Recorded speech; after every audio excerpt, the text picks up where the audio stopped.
lakukan yang namanya silent simulation. Jadi simulasi itu bukan menunggu pemerintah.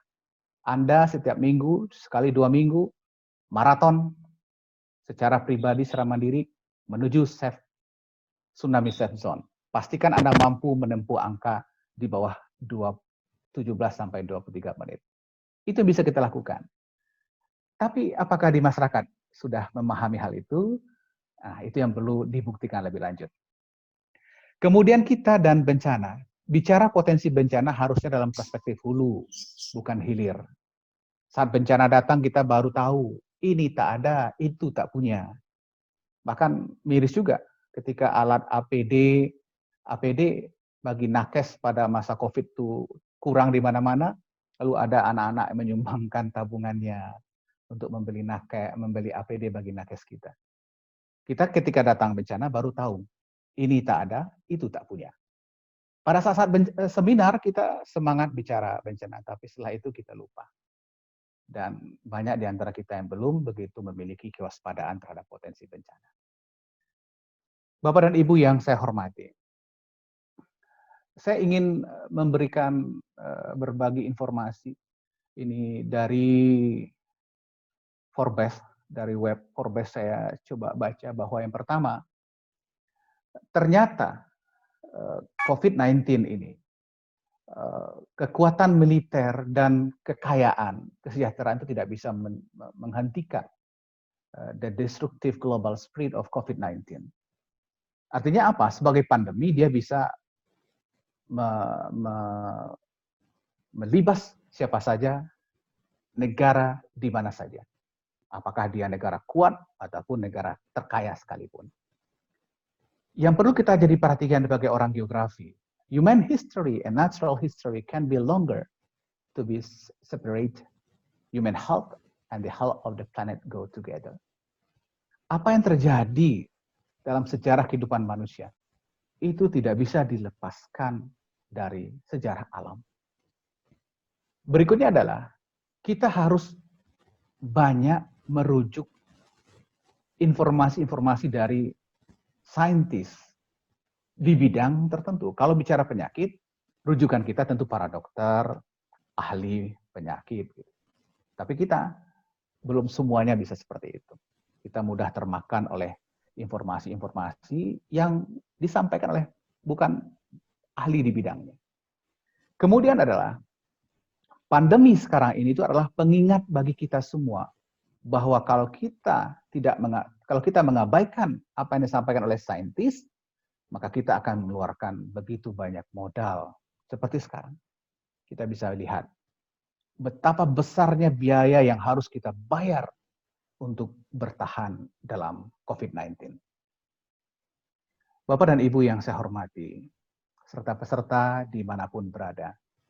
Sampai 23 Maret, data dari UNESCO, kita lihat bahwa sudah 1,3 miliar dunia pendidikan terdampak oleh COVID-19. Saya mencoba untuk memberikan beberapa pandangan yang ini saya ambil dari World Economic Forum. Dia mengatakan bahwa terkait dengan pembelajaran, Bapak dan Ibu, pakar percaya bahwa pembelajaran daring dan tatap muka bisa saling menguatkan. Itu yang kita kenal dengan konsep blended atau hybrid. Saat pandemi, pembelajaran daring adalah solusi. Jadi ketika belajar dari rumah, bekerja dari rumah, pada masa pandemi, pembelajaran daring adalah sebuah solusi. Selama ini dalam masa-masa biasa kita menjadikan pembelajaran daring sebagai alternatif pembelajaran. Namun faktanya di sisi lain yang kita hadapi adalah kesenjangan. Di data tersebut 95% siswa di Swiss, Denmark, Austria itu memiliki komputer atau peralatan untuk belajar yang komputer atau mungkin smartphone itu mereka gunakan untuk belajar. Sedangkan di Indonesia itu hanya 34%. Ini data dari OECD. Artinya apa? Habit ya, ini bicara habit, bicara kebiasaan. hanya 34% siswa atau pelajar di Indonesia itu menggunakan komputernya untuk belajar. Sisanya tentu banyak kegiatan lain.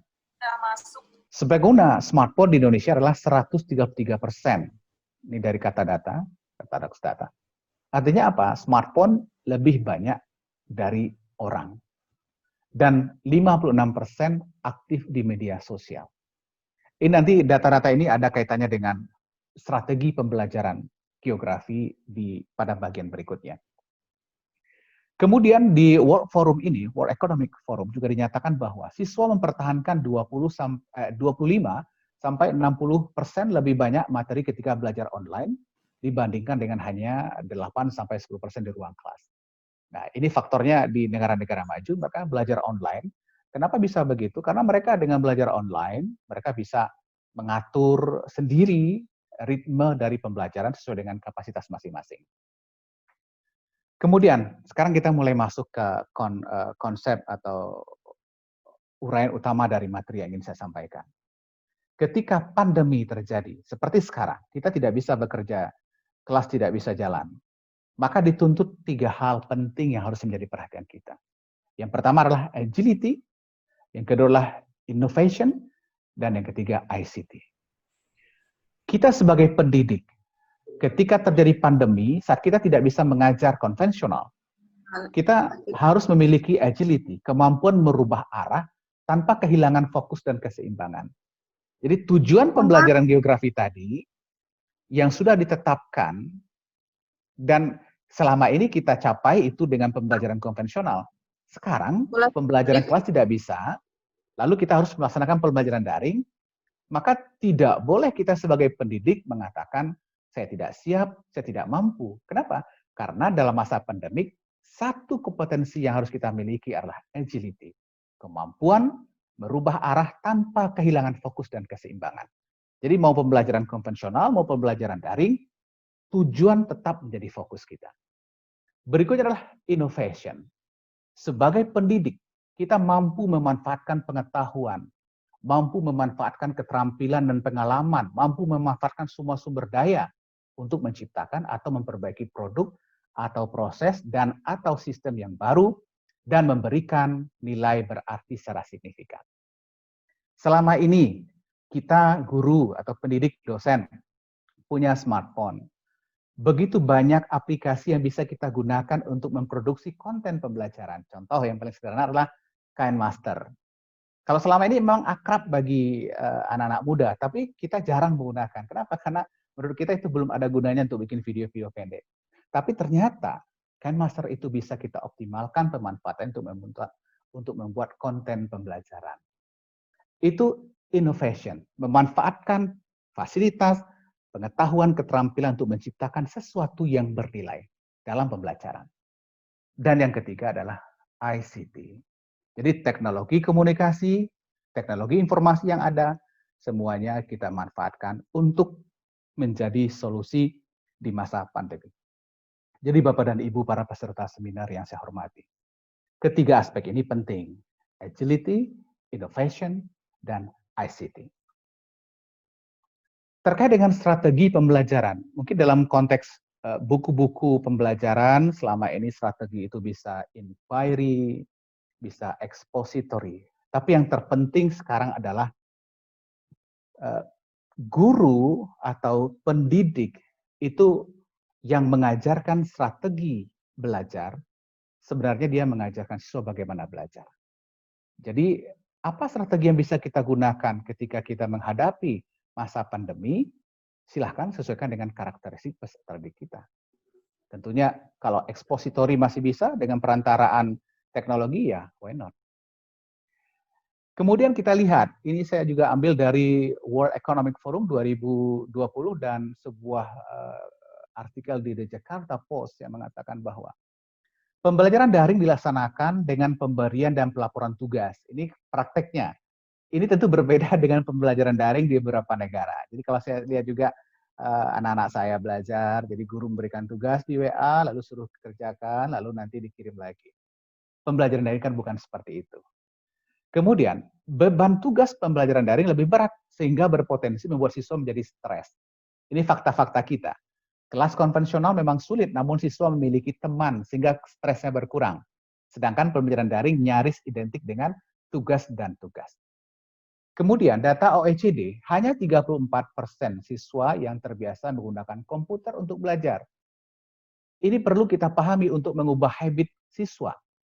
Waktunya habis untuk games, untuk yang lain, untuk TikTok juga barangkali, hanya 34. Artinya apa? Guru kita jangan terlalu pede ketika kita menawarkan, menyajikan sebuah pembelajaran daring, lalu semua siswa akan ikut. Belum tentu. Hal lain yang perlu menjadi perhatian kita adalah ketersediaan dan kekuatan jaringan internet belum merata. Oleh sebab itu, pembelajaran daring dengan pola sinkron perlu dipertimbangkan, apalagi pembelajaran daring sinkron video call. Kemudian, pembelajaran daring adalah satu bentuk pelaksanaan pendidikan. Perlu dibangun persepsi yang sama tentang aturan dan etika dalam pembelajaran daring. Beberapa kali ada yang ikut pembelajaran daring, mungkin pakaiannya tidak pas, mungkin sambil melakukan yang lain gitu ya. Jadi kita harus memperhatikan bahwa ternyata teknologi dalam pembelajaran jangan melupakan etika dan pedagogi. Bapak dan Ibu, ini sebuah contoh, ini foto mahasiswa di kampung saya ini Bapak Ibu, di Kabupaten Solo.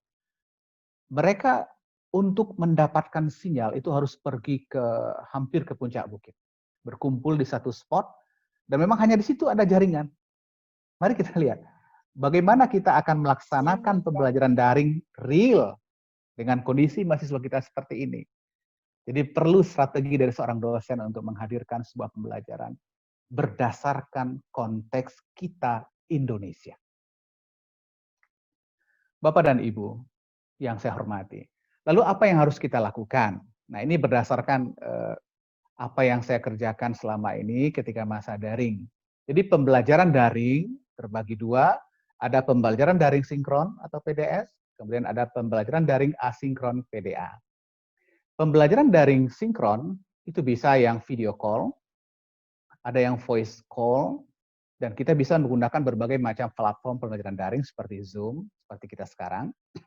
Ada CloudX, ada Webex, Jitsi, Google Meet, WA Group video audio call, atau portal yang dimiliki sekolah atau kampus.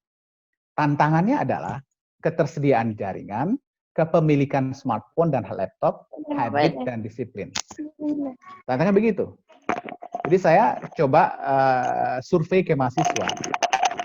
Karena saya menggunakan aplikasi Zoom yang gratis, yang hanya bisa free 40 menit per satu sesi, mahasiswa mengikuti Zoom Cloud Meeting 30-40%, itu membutuhkan kuota 300 sampai 400 megabyte.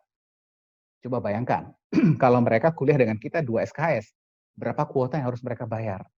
Apalagi siswa kita.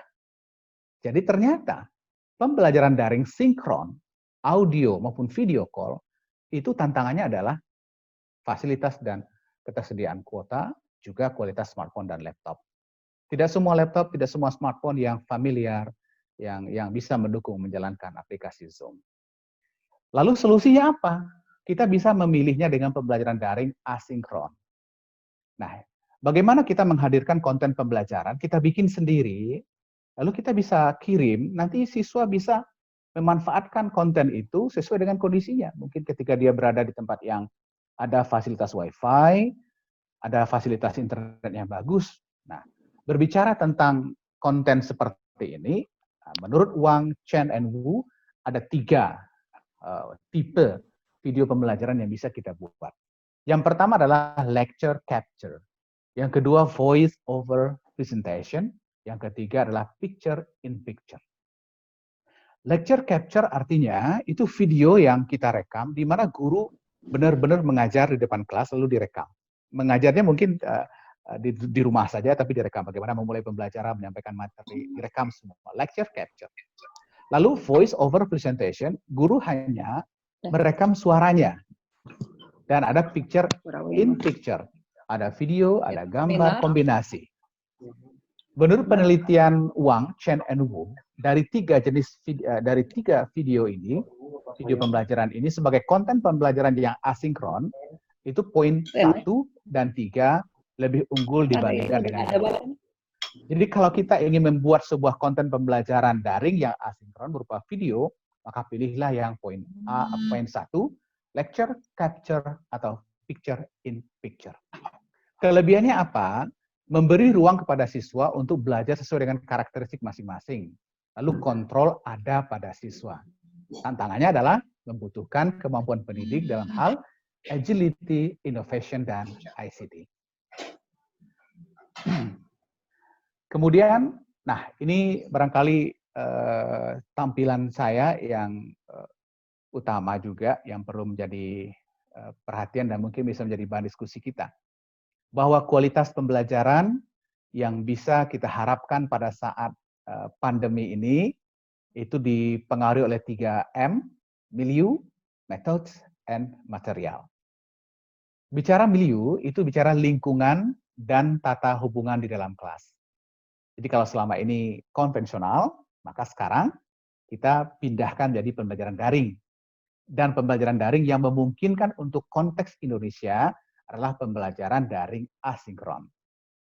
Kemudian adalah methods, ya, methods. Sekarang terjadi transformasi dari, kalau selama ini kita banyak baca buku Teachers Drive Learning, Pedagogi Drive Learning, sekarang Teknologi Drive Learning.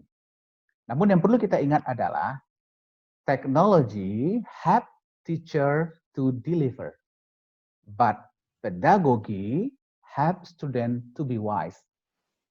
Artinya apa? Menggunakan teknologi dalam pembelajaran harus ada kontrak dan etika. Ada aturan. Tidak bisa sembarangan. Kadang-kadang anak kita, ketika kita membuka kelas, mahasiswa kita, dia lupa mute audio. Sehingga ketika gurunya ceramah, menyampaikan materi, masuklah noise dari berbagai macam penjuru. Ada suara ayam, ada suara cicak lah gitu ya, atau suara motor. Itu bagian dari bagaimana kita guru memberikan, walaupun memberikan pembelajaran secara daring, video, rekaman kepada siswa, tetap sampaikan nilai-nilai pedagogi kepada mereka. Etika, sampaikan. Kemudian ada material. Bapak dan Ibu, ini yang saya mohon maaf kepada bapak-bapak senior, dosen-dosen kita, para guru besar. Ini menjadi satu hal yang saya pertanyakan, bertanya-tanya sendiri. Ketika terjadi pandemi COVID-19, itu ternyata ada istilah physical and social distancing. Saya coba cari dalam buku teks geografi, ya, istilah-istilah ini ternyata belum ada, atau mungkin saya terbatas mencari referensinya. Artinya apa? Dalam pembelajaran geografi pada masa-masa pandemi seperti ini, kita punya kesempatan untuk menunjukkan eksistensi kita, kontribusi keilmuan kita, geografi, dan pendidikan geografi. Ketika terjadi bencana yang menurut kita, bicara bencana itu adalah bicara geografi, tapi ternyata ketika masalah mitigasi itu istilah-istilah itu baru bagi sebagian kita. Tidak ada di buku teks SMA, tidak ada di buku teks SMP, pada mata pelajaran geografi. Justru kita belajar pada sumber lain. Ini sebuah tanda tanya besar pada kita. Berarti geografi harus mengembangkan materi agar geografi dianggap sebuah pilihan ketika terjadi sebuah bencana. Dan geografi sebagai sebuah solusi. Bapak dan Ibu yang saya hormati, tentunya karena topik kita hari ini adalah strategi pembelajaran masa pandemi, yang artinya dalam kondisi kita belum bisa bekerja belajar dengan normal. Untuk sesi ini, nanti new normal, kita akan dengarkan arahan dari paparan materi dari senior kita, Pak Ahmad Yani.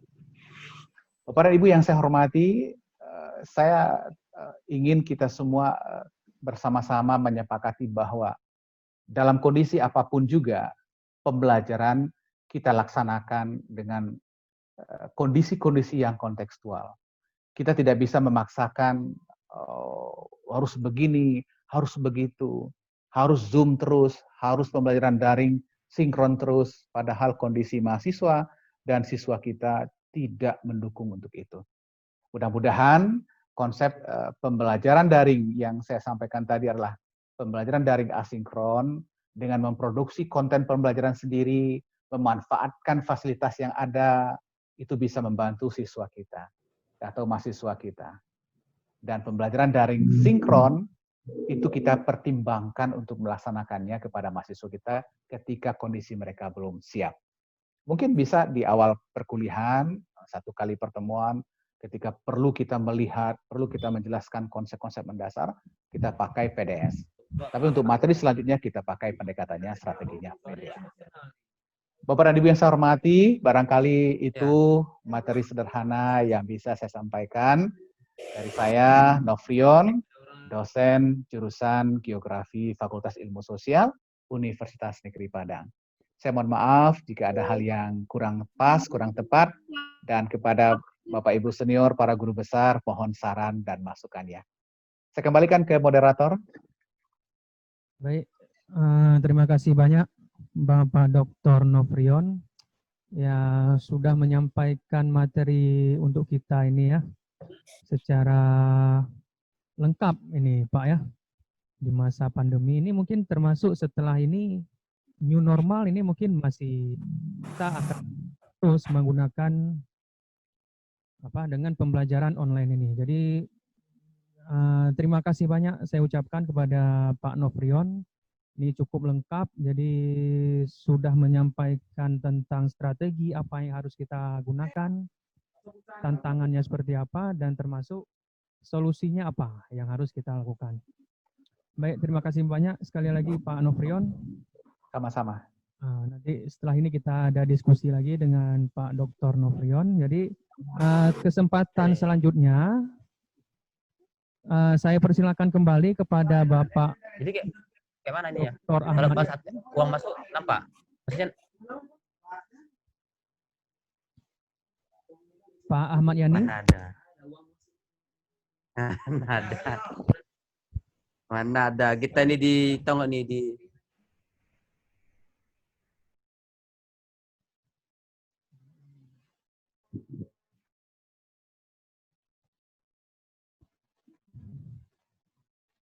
Pak Ahmad Yani bisa dengar suara saya?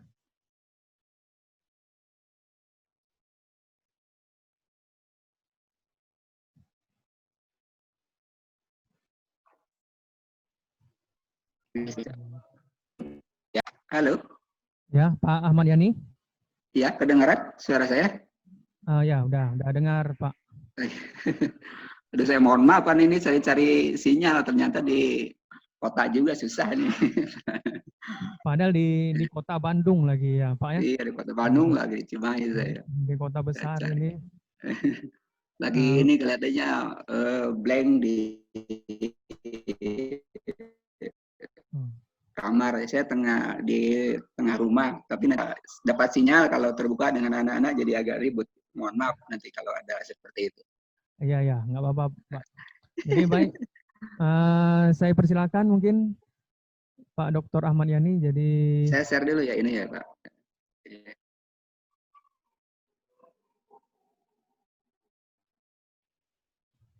ya oke Pak. Sudah kelihatan? Kelihatan sudah itunya. Oh, iya ya.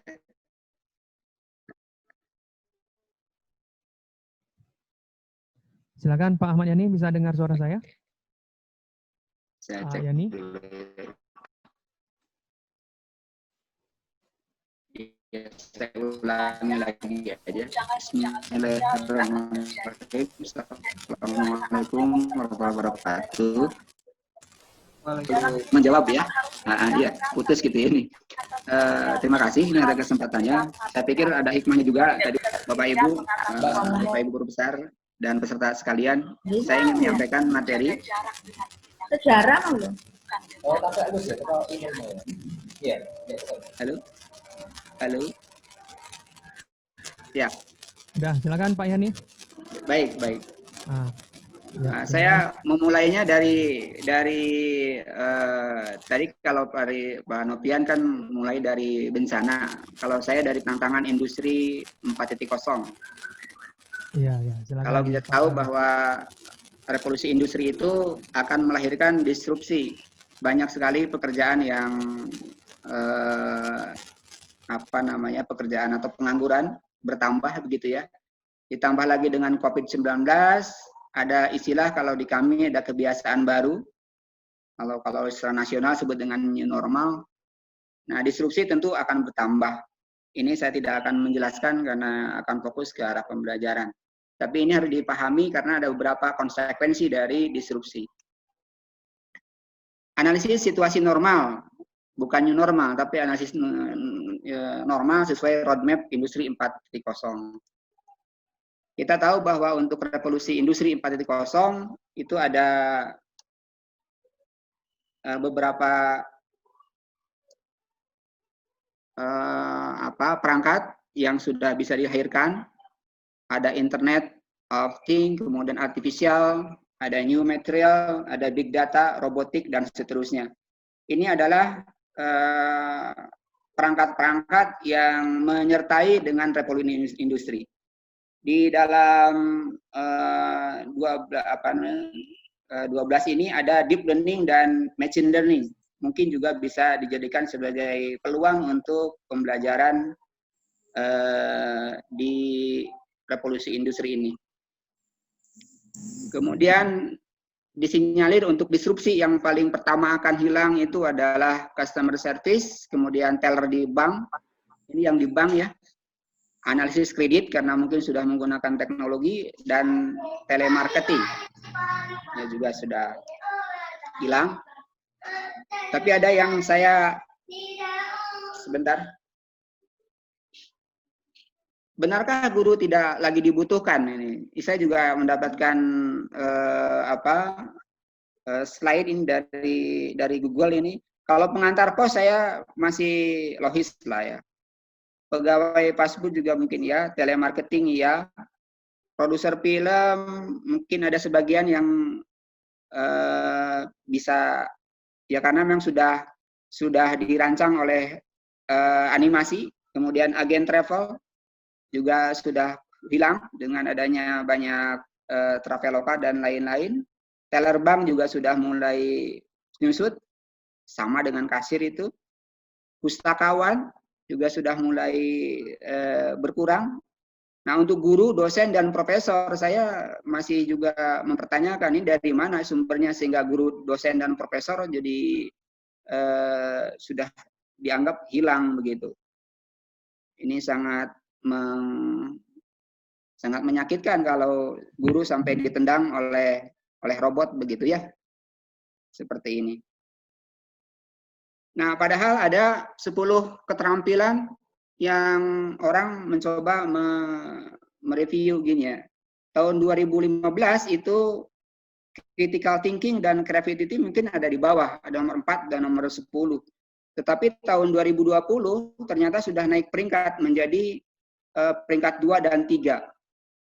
Ini adalah keterampilan-keterampilan yang harus dimiliki oleh setiap orang, oleh pemuda nanti pada saatnya, dalam menghadapi era industri 4.0. Ada kompleks problem solving, critical, dan seterusnya gitu ya, sampai cognitive flexibility. Ya, ini kan sebuah keterampilan. Ya, siapa yang akan mengerjakannya gitu kan istilahnya? Siapa? How to teach gitu ya. Siapa yang akan mengajarkan mereka? Kalau memang guru dianggap sudah tidak berperan lagi dalam industri 4.0 gitu. Ini saya kembali kepada slide yang tadi, itu menurut saya tidak masuk akal kalau misalnya guru tiba-tiba hilang atau dianggap tidak dipentingkan gitu di dalam industri 4.0.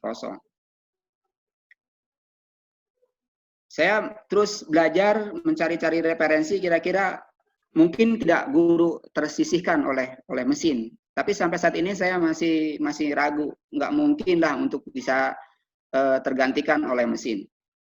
Mungkin sebagian ya bisa dibantu, tapi kehadiran guru tetap diperlukan setidaknya untuk sebagai koordinator, fasilitator, dan lain-lain. Karena mereka seperti yang kata Pak Novion itu apa namanya, Novion itu harus ada keseimbangan gitu kan. Siapa yang akan mengarahkan mereka untuk bisa mencapai tujuan sampai memiliki keterampilan 10 ini. Apakah kondisi yang seperti ini yang kita harapkan jika tidak dibutuhkan lagi kan gitu masalahnya. Seperti inikah yang akan kita songsong industri padat kosong kalau tanpa guru gitu ya. Memanfaatkan internet dan sebagainya tidak mungkin. Kemudian ini juga seperti ini.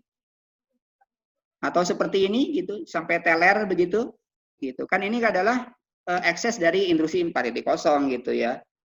Ya, apabila kita tanpa guru, tanpa didikan guru, saya pikir akan terjadi seperti ini gitu. Nah, sementara di kita masih juga ada apa istilahnya beberapa sekolah, ini terus terang aja beberapa sekolah itu kalau sekolah masuk kelas itu dikumpulkan HP-nya. Saya juga nggak ngerti itu. Kenapa mesti dikumpulkan gitu? Saya duga memang banyak guru yang kalah itu ya. Mohon maaf nih. Guru yang kalah itu adalah guru yang ya kalau oleh HP gitu kan. Biasanya kalau guru yang ya istilahnya kita juga kalau saya dikalahkan oleh yang lain ya kadang-kadang ada kesal juga nih. Ya, ketika saya kesal itu sebenarnya saya sedang kalah begitu. Dan salah satu yang mengganggu itu adalah HP gitu. Oleh karena itu mungkin guru banyak yang mengumpulkan HP di kelas. Nah, dalam menghadapi industri 4.0 ini saya pikir perlu ada pemikiran baru bagaimana caranya supaya HP justru jangan sampai menghalangi, justru mendukung gitu pada program pendidikan. Tapi ini sebagian kecil barangkali ya. Sebagian guru yang lain mungkin sudah efektif memanfaatkan. Ya, sekarang jadi dibutuhkan sekali gitu. Kalau tanpa HP pembelajaran tidak ada. Yang biasanya mereka mengumpulkan sekarang harus dipaksa untuk menggunakannya. Ya, mudah-mudahan dengan new normal ke depan itu HP sudah lagi tidak dikumpulkan, tapi dimanfaatkan seefektif mungkin dengan protokol yang baru gitu. Guru bisa mengatur jadwal penggunaan HP di kelas. Dan sangat juga ironis juga kan, banyak beberapa tempat gitu di media sosial gitu ya, itu HP justru dihancurkan ketika ditemukan. Jadi ini juga saya masih juga berpikir ini menghadapi era 4.0 kok ada sedikit ironi gitu ya, seperti itu. Nah, kalau menurut saya tetap industri 4.0 harus timbal baik dengan pendidikan. Jadi pendidikan juga akan menyiapkan generasi untuk menghadapi industri 4.0. Industri 4.0 juga nanti harus bisa mendukung terhadap proses pendidikan gitu. Jadi guru di sini menurut saya tetap dibutuhkan. Nah, memasuki industri 4.0 memang sudah banyak kajian-kajian tentang pembelajaran. Ya, dari mulai pedagogi, kemudian untuk pelatihan ada istilah dengan andragogi, ya. Kemudian nanti sekarang ada hetagogi. Jadi ini yang menentukan tujuan, yang mencari kebutuhan segala macam itu oleh peserta didik. Hetagogi namanya. Nah, sekarang lagi banyak sebenarnya pola-pola hetagogi untuk menurut saya cocok juga ya untuk diterapkan di dalam daring seperti sekarang. Kemudian berkembang lagi dengan piragogi, ini fokus pada belajar tapi kerjasama. Jadi kayak game online gitu ya, saling kerjasama seperti itu. Nah, tapi dalam proses belajar gitu mereka. Dan yang sekarang sedang mulai dilirik adalah sibergogi gitu. Inilah pola-pola pembelajaran yang sekarang terus ada pengkajian. Nah, hetagogi adalah pembelajaran yang ditentukan oleh diri sendiri, ya, keterampilan mengarahkan diri. Nah, tadi sudah dijelaskan bagaimana cara supaya hetagogi itu keterampilan mengarahkan diri, kebutuhan seperti apa oleh peserta didik. Nah, cuma masalahnya di sini perlu dibekali keterampilan cara belajar. Anak-anak kadang-kadang susah untuk belajar, mungkin gara-gara mereka tidak bisa belajar gitu. Jadi harus belajar dengan cara belajar. Harus belajar cara-cara belajar. Kemudian belajar yang menyenangkan, ya pasti menghindari dominasi guru. Nah, ini ciri dari heterogogi. Kemudian proses pembelajaran bukan sekedar fokus pada materi pembelajaran, tetapi fokus pada bukan pada materi kurikulum, tapi mungkin sesuai dengan kebutuhan. Dan pembelajar itu memilih topik-topik berdasarkan pilihan sendiri serta bertanggung jawab sendiri untuk menguasai topik pembelajaran. Nah, ini mungkin kaitannya nanti kalau dikaitkan dengan Merdeka Belajar agak bagus gitu. Cuma saya melihat gagasan Merdeka Belajar kok arahnya menjadi kurang begitu itu ya, belum pada esensinya gitu. Hanya mengatur beberapa saja, misalnya untuk penerimaan mahasiswa baru gitu ya. Kemudian RPP satu lembar, menurut saya gagasan-gagasan yang masih belum menyentuh pada Merdeka Belajar gitu. Kalau heterogogi, saya pikir sudah mulai kelihatan Merdeka Belajarnya gitu. Tapi kalau diarahkan pada hal yang teknis, menurut saya agak kurang begitu. Tapi nggak tahu, nanti mohon masukan juga dari Bapak Ibu guru besar, barangkali ini seperti apa ini tentang Merdeka Belajar dari Mas Menteri ini. Kemudian kalau pedagogi, yaitu adalah strategi membiasakan peserta didik untuk terlatih fokus pada belajar bekerjasama dan menciptakan bersama-sama. Ini sama sudah didiskus lagi. Kemudian juga kalau sibergogi ya, yang mendorong para pembelajar untuk terlibat dalam lingkungan belajar dan jaringan online. Nah, ini ekologi belajarnya secara daring ini juga perlu dikaji. Nah, kita mulai tersentuh dengan sibergogi karena dipaksa tanda kutip dengan kondisi sekarang ini. Nah, ini adalah sibergogi konsepnya. Jadi bagaimana bisa memperkuat pembelajaran. Nah, cuma di sini kalau misalnya guru dikesampingkan ini untuk emosional faktornya gimana gitu kan.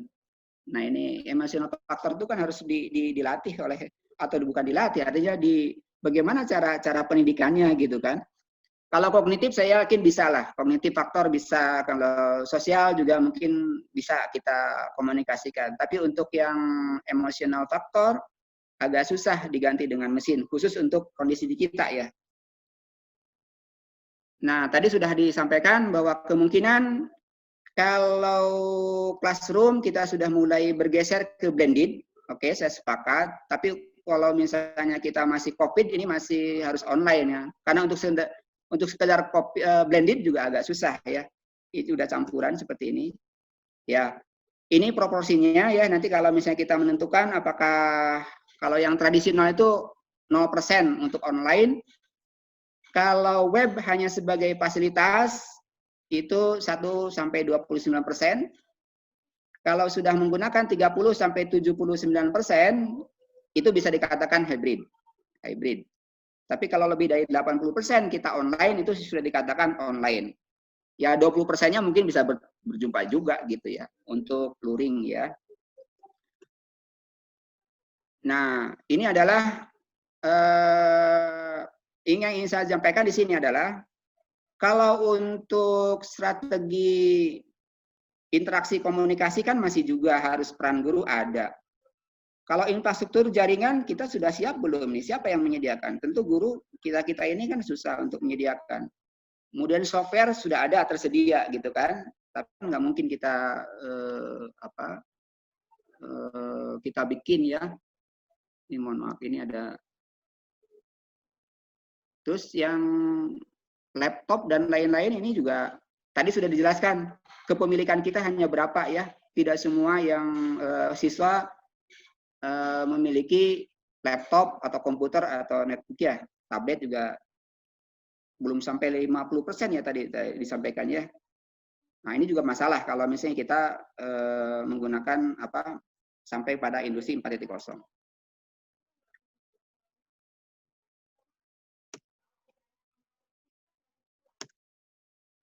Oke.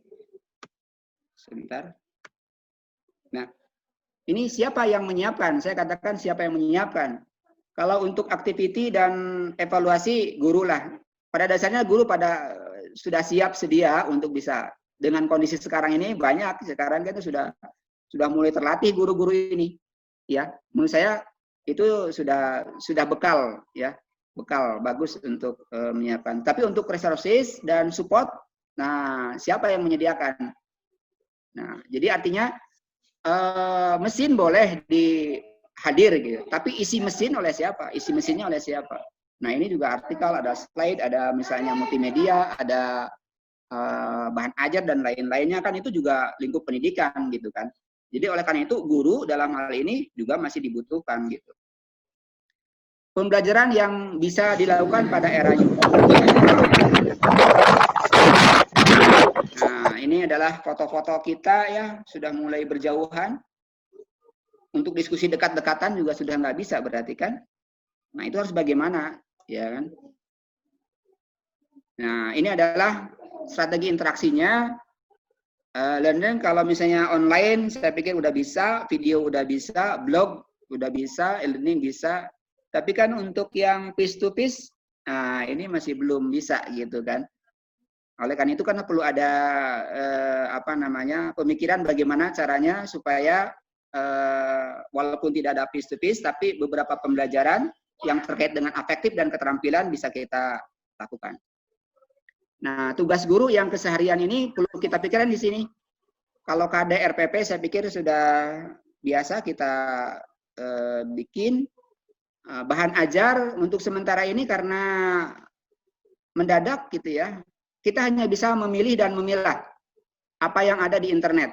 Foto bisa, video juga bagus, ada banyak, tinggal dipotong-potong. Mungkin keterampilan guru tinggal mengedit supaya tidak, kalau yang panjang bisa kita potong-potong gitu untuk sesuai dengan fokus kita. Kalau pembelajaran ya secara daring atau kalau luring, saya pikir agak repot karena ini guru harus mencetak dan mengirimkan bahan ajar ke tiap siswa gitu kan, nggak mungkin juga. Kemudian ada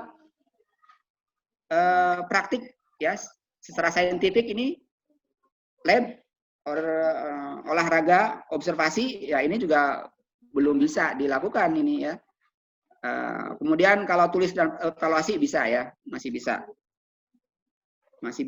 Kemudian, nah terkait ini, kognitif, psikomotor, dan efektif kan harus kita capai nih. Nah bagaimana untuk PAUD? PAUD bisa dikendalikan nggak untuk kognitif? Kalau misalnya di rumahnya didampingi dengan orang tuanya, mungkin iya. Gitu. Tapi bagaimana mereka untuk bisa belajar bersama-sama dengan teman-temannya kan belum bisa. Psikomotor terbatas. Afektif juga ini terbatas, ini masalah ya. Ini masalah. Nah, katanya industri 4.0 menjanjikan, ada optimisme menjanjikan dengan cara artificial intelligence. Tapi saya juga masih meragukan sampai sejauh mana artificial intelligence itu bisa mendidik, tanda kutip mendidik peserta didik dalam aspek afektif, ya. Apakah seperti ini? Ya, dengan cara dialog seperti ini kan tahu dia itu udah robot gitu kan. Ya, sentuhan hatinya kan beda, gitu ya. Ya, siswa juga tahu kalau misalnya walaupun dia dengan kata-kata penuh kasih sayang, ada dekapan segala macam, dia tahu juga dia kan tidak memiliki hati gitu kan ya. Walaupun mungkin juga sudah dilengkapi dengan berbagai macam teknologi supaya seperti manusia. Tapi tetap aja tahu ini adalah dia bukan manusia gitu. Nah, ini kan kita membutuhkan kegiatan seperti ini di siswa. Nah, bekal kompetensi dasar untuk siswa untuk bisa menghadapi era 4.0 dan juga menghadapi COVID ya ini. Literasi barunya ini harus dikenalkan oleh guru, literasinya seperti apa, diarahkan oleh guru. Komputasinya, nah tadi disinggung tentang inquiry-nya, nah ini keterampilan inquiry juga harus dilatih dari sekarang. Yang terbaru sekarang menggunakan tentang hot, ya saya panduannya ada sudah di dinas ya di pusat sudah ada, tapi saya lihat bahwa isinya masih belum bisa menyentuh pada aspek yang sesungguhnya, yang disebut dengan HOT seperti apa. Gitu. Hanya penjelasan sejelas saja bahwa pembelajaran HOT itu tetap mengacu pada saintifik, tetapi esensi dari HOT-nya sendiri belum tersentuh gitu untuk melatih berpikir HOT-nya seperti apa. Ya. Nah, sekarang terkait dengan bekal strategi bagi guru ya. Ya, saya pikir kita menghadapi era industri 4.0 dan juga COVID, pertama belajar lagi psikologi kognitifnya barangkali. Ya, psikologi kognitifnya kita belajar lagi khusus untuk bisa memahami tentang proses belajar. Karena yang terjadi proses belajar itu ya psikologi kognitif agak relevan gitu ya. Kognitif itu kan nanti turunannya dengan konstruktivisme dan lain-lain gitu ya. Jadi yang mempelajari bagaimana proses anak bisa belajar itu adalah psikologi kognitif. Kita juga harus belajar lagi tentang behavioristik, khususnya untuk meningkatkan kemampuan dalam berkomunikasi. Karena behavioristik kan teorinya itu adalah bagaimana mengkondisikan. Ya, belajar akan berhasil apabila komunikasinya baik, didukung oleh berbagai fasilitas. Jadi industri 4.0 sangat tepat kalau menggunakan teori behavioristik. Nah, tapi untuk aspek kognitifnya, nah ini harus dicek ya sejauh mana anak bisa merangkai dan membangun pengetahuannya sendiri tanpa disuapi gitu ya. Belajar humanistik, teori belajar humanistik juga harus kita belajar lagi untuk memahami kebutuhan anak. Jadi artinya anak usia 0 sampai 2 tahun, 2 sampai 4 tahun segala macam itu perlu dibelajar lagi dalam rangka persiapan kita untuk pembelajaran online. Ya, belajar kontekstual untuk memahami kebutuhan karir dan anak didik. Nah, ini Bapak Ibu mungkin kita harus membekali diri untuk bisa kembali lagi belajar referensi ini ya. Kemudian guru belajar menggunakan teknologi pembelajaran, saya pikir sudah pasti tadi sudah disampaikan bagaimana harus menggunakan 3M tadi ya. Kemudian caranya bagaimana ya keterampilan memilih, memilah, memodifikasi, kemudian memanfaatkan sumber belajar ini juga harus ditingkatkan. Kemudian menyusun skenario pembelajaran yang memadukan berbagai strategi belajar, mengembangkan alat evaluasi sudah biasa. Nah, untuk yang menyusun skenario nampaknya kita harus kembali ke sini untuk bisa belajar memperdalam lagi. Ya, ada istilah instruksionisme ini sudah biasa, learning by listening itu sudah tempo dulu gitu, tapi kita masih membutuhkan juga. Learning by sharing, nah kita sudah biasa. Nah, sekarang ini dengan sharing. Kemudian learning by doing, nah ini agak repot. Ya karena memang kita susah terpisah kecuali kalau blended bisa. Blended bisa. Learning by making, konstruksionis itu agak beda ya. Ada konstruksionisme dan ada kontraksionisme. Sebenarnya lahirnya dulu adalah konstruktivisme, kemudian oleh muridnya ada mengusulkan ada kontraksionisme. Nah, ini saya pikir sudah disampaikan tadi bagaimana dalam kondisi yang pandemik ini memanfaatkan berbagai macam aplikasi. Kemudian untuk aspek pengetahuan bisa kita ceramah seperti biasa kita lakukan. Untuk tugas pengamatan saya klik nyambungkan ya, coba.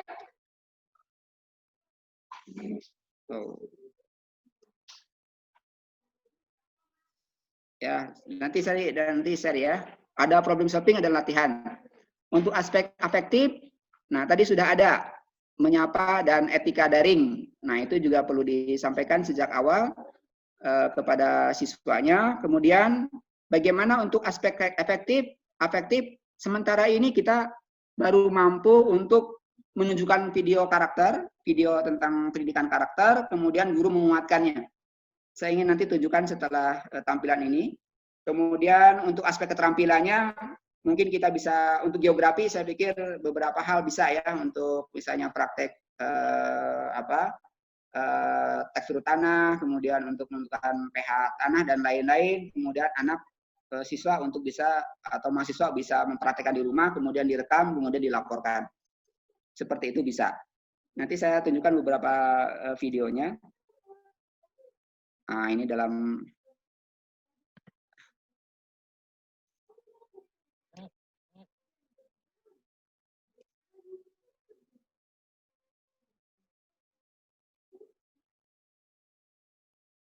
Oke. Halo Pak, masih kedengaran Pak? Halo. Masih, Pak. Silakan, Pak. Oke. Masih, Pak. Nanti saya tunjukkan dulu video ya sebentar. Pak, lanjut. Ya, Ya, sebentar saya silakan, tunjukkan video silakan. dulu.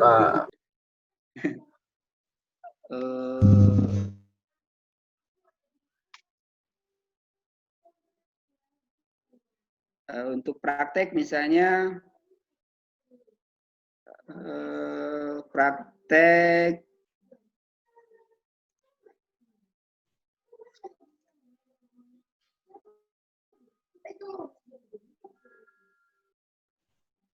belum kelihatan ya sharingnya, coba nanti dulu. Belum, Pak, belum kelihatan.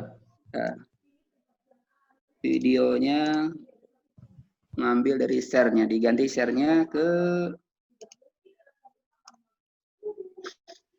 Ya, udah kelihatan, Pak. Ya, kelihatan. bisa. Ini atau dari EduPlasa saya lihat. Ini juga bisa dilakukan oleh mahasiswa, suruh praktek aja di rumah kemudian. Nah, gitu. Loncat aja ya. Ini contoh saja.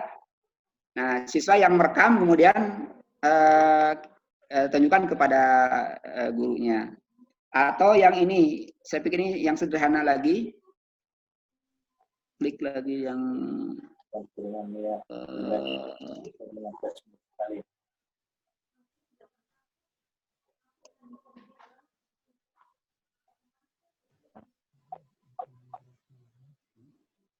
nah, video ini kan saya ambil dari internet.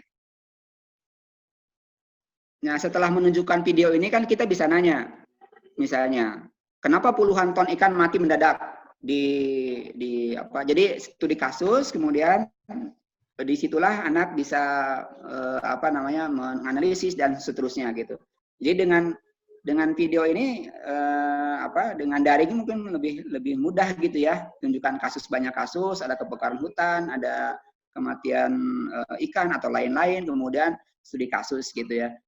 Nah, gitu. Tapi ini khusus untuk yang kognitif. Nah, sekarang yang afektif misalnya, saya tunjukkan afektif.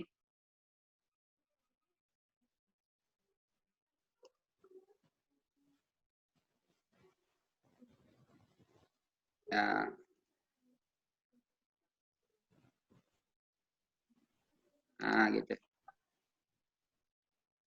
Kelihatan, Pak? Kelihatan, Pak. Kelihatan. Halo? Ya. Kelihatan, kelihatan. Ya, kelihatan, Pak. Kelihatan, gitu. Pak. Ya.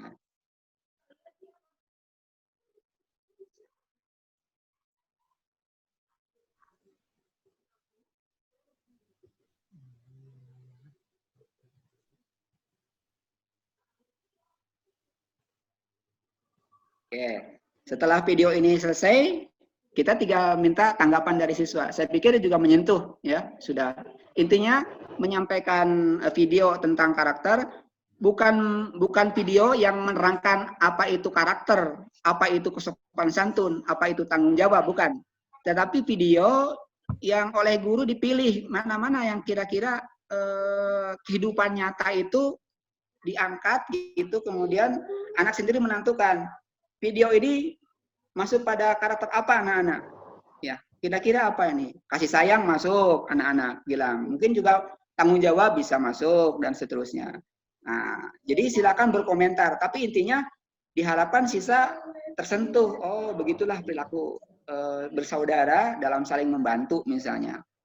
Tapi tidak cukup dengan hanya video. Guru harus hadir untuk disampaikan penguatan, kan begitu intinya. Jadi oleh karena itu saya kembali ada slide yang menyatakan guru akan didepak dengan adanya industri 4.0. Di mana logika saya gitu? Logikanya di mana, seperti apa gitu kan? Jadi tetap guru menurut saya sangat sentral untuk bisa memberi penguatan gitu. Kalau aspek kognitif saya katakan oke lah, silakan Anda mungkin siswa bekerja belajar sendiri kognitifnya. Tapi untuk aspek-aspek afektif kan harus dipilih oleh guru gitu. Seperti itu. Kemudian untuk yang keterampilan tadi sudah di set satu lagi untuk keterampilan. Masih ada waktu tentang uji bahasa, kemudian ada praktek tanah ini. Nah, saya pikir ini alamiah betul. Ini dari mana nggak tahu nih yang bikin video ini. Nggak tahu dari mana, dari Padang, dari mana ini. Nah, itu adalah, ini tugas mahasiswa. Jadi kelihatannya dosen mengasih tugas pada mahasiswa bagaimana cara menguji tekstur tanah. Kemudian harus divideokan karena mereka punya HP, dilaporkan pada gurunya, kepada dosennya bagaimana cara. Nah, ini adalah aspek praktik yang bisa dilakukan oleh kita, ya, tugaskan kepada, ya, seperti itu. Kemudian kembali yang tadi ke yang slide berikutnya tentang penguatan udah, laporan praktis sudah, tugas pengapan, tugas problem solving juga seperti itu formatnya. Dan kepada Bapak Ibu guru, saya pikir dalam menghadapi new normal seperti ini, tidak harus mencari video sendiri, tidak harus mencari gambar sendiri. Kita bisa menugaskan pada siswa asal diarahkan oleh guru. Tugasnya apa, spesifik, kemudian dikumpulkan. Ya, video-video itu dikumpulkan oleh kita, jadikan bendahara, perbendaharaan kita. Tinggal nanti kalau misalnya dibutuhkan kan bisa gitu. Ini sesama guru tidak bisa saling mendahului gitu ya. Jadi akal-akalan kita supaya bisa mengumpulkan banyak sumber tanpa harus apa istilahnya. Ya pulsanya gitu ya. Ya, datanya ya, pulsa datanya agak ngirit gitu. Dan kita juga akan sibuk kan untuk mencari berbagai macam sumber. Tapi dengan tugas, saya pikir bisa memberikan tugas pada siswa dan kita kumpulkan menjadi bahan-bahan yang bisa kita manfaatkan nanti pada pertemuan yang akan datang seperti itu. Saya pikir materi saya di sini nanti berbagi dengan teknisa gitu ya. Disilakan kepada Pak Moderator. Terima kasih, saya mohon maaf. Salamannya juga dari jauh nih, mohon maaf lahir batin. Lahir batin juga. Terima kasih. Silakan. Ya, Assalamualaikum warahmatullahi wabarakatuh. Waalaikumsalam warahmatullahi wabarakatuh. Baik, Terima kasih Pak Yani. sama-sama terima kasih kita ucapkan kepada Pak Dr. Ahmad Yani. Ya, mungkin inilah tantangan guru termasuk juga dosen. Jangan sampai kita ini masih dianggap